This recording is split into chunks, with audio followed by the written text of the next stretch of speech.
Hi, my name is Stefan Zier. Today I want to talk to you about customer-centric SLOs. Um, I apologize for my voice. I'm a little sick at the moment, so please bear with me. So just to set some context here, Sumo Logic, which is a platform we're talking about here, it's a cloud-based, cloud-native SaaS product, microservices, and the product functionality is around log management, metrics, tracing, monitoring, alerting, and there's a security aspect to it, security information event management, and SOAR.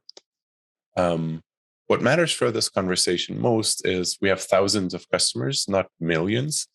And the customers are very diverse. They're very heterogeneous in what they do with the product, how they do it, what data they send into the product, how much data they send into the product. So no two customers are alike in how they use this product. And that creates an interesting challenge for measuring SLIs and tracking SLOs. So one of the problems is that, as we started measuring SLIs, many years ago, we got to pretty good numbers pretty quickly, and yet we kept on hearing from customers that their experience is not on par with what the SLOs dictated. And so as we looked into this, we discovered that, because of averaging out, customers would get lost in the average, basically. And some of those were pretty important customers, or all of our customers are important, but, and we would just not see that customers were having a bad experience with the product. So the solution we came up with was to track SLOs, not globally for the whole system, but for every individual customer, even though it's a multi-tenant system. And we did that by instrumenting the code to basically track on a per customer basis violations to an SLI and send it into a centralized DynamoDB table. We're working on bringing this kind of capability into our main product. That's why it says for now in this slide. But for now, this is what we do, if we're being honest. And then we build a very slim web application on top of that DynamoDB table, basically, to do some reporting on it. So now we're in a place to see, not just across all customers are, most searches working as fast as they should, but we can pick an individual customer XYZ and say, what is their experience like?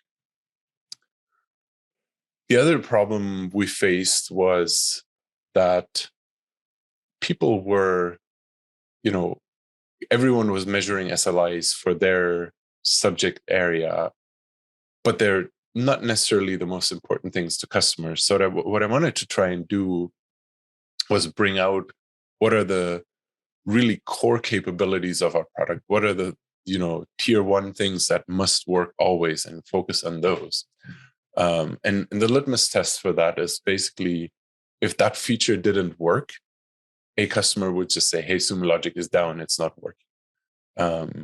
And sort of two examples on opposite ends of the spectrum down here. If our log search is not working, people would say Sumo Logic is not working. If they get an error creating a user in the admin section, that's a pretty infrequent thing to do anyways. They would be annoyed, but they wouldn't say, hey, the whole product isn't working, basically. And so here's an example for the log product of the high-level features that we track, right? Data ingestion needs to work. People need to be able to search logs from the UI. Alerting needs to work, and dashboards need to work. That's it. We obviously track other SLIs also, and we have alerting, et cetera, et cetera. But from a customer vantage point, if these four things work, they would say the log management product is functional.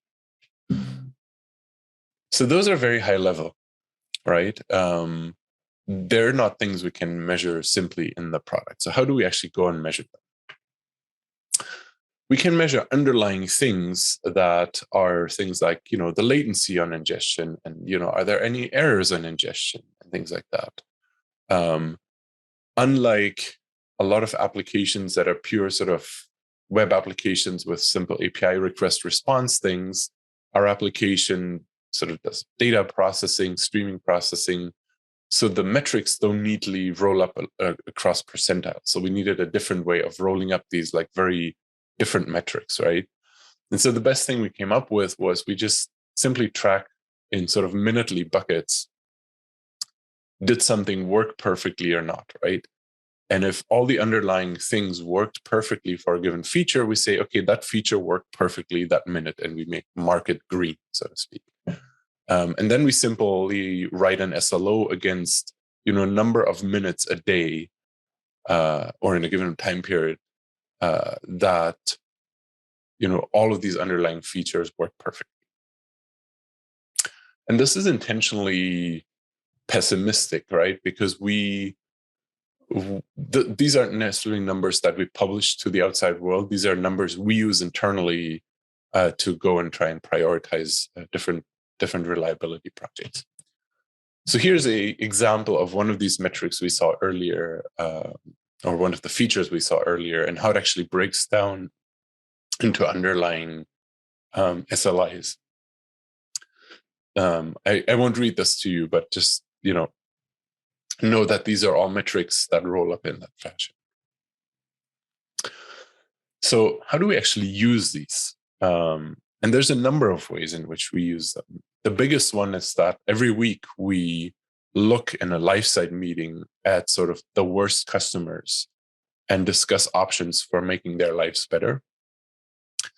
But we also use them when our sales force talks to customers and they need to better understand what the experience has been over the past quarter or so for that customer. We go to that data. So it's been very valuable for us to have this, and it's generated a lot of projects and caught a lot of issues that would have been totally lost in this like averaged out global way of measuring SLOs. With that, I'll wrap up the presentation. You can find me on the SLOconf Slack. I'm happy to field questions or have a discussion on this and compare notes for anyone else who's doing this. I'm looking forward to talking about it. Thank you very much.